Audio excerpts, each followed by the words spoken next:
Esperjenza li f'pajjiżna sfortunatament għadha meqjusa bħala xokk jew tabu għal Brenda Fenech kienet l-opportunità ideali biex tqajjem għarfien dwar il-problemi li affaċċjaw persuni transgender f'pajjiżna.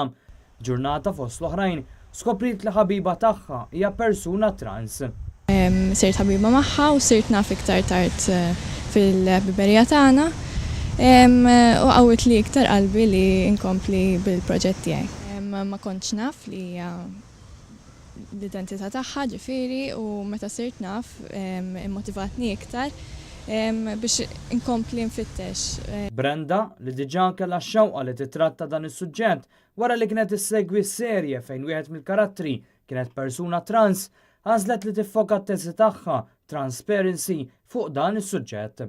Wara li tkellmet mal-professjonisti sabet li għalkemm il-leġiżlazzjoni f'pajjiżna għamlet pass il quddiem f'Malta għatawn element qawwi li ma jaċċettax persuni trans bħala persuni normali. Soċjetà għadha trid tlaħħaq ma' dawn il-liġijiet, jiġifieri transfobija għadha problema biex nies jidentifikaw bħala trans isibu xogħol u jiġu aċċettati għadha problema. Fadal ħafna ġifieri biex nimxu l-qudiem.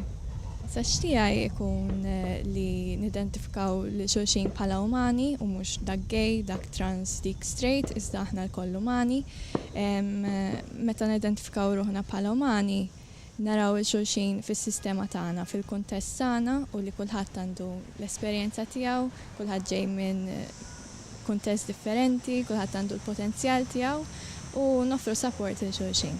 Dan anke fl-isfond li fit-teżi tagħha sabet li għatawna ammont ta' persuni trans li ma jħossuhomx komdi fis-soċjetà frott il-biża' u konfużjoni ta' dak li jista' jiġri meta jiżvelaw l-identità tagħhom.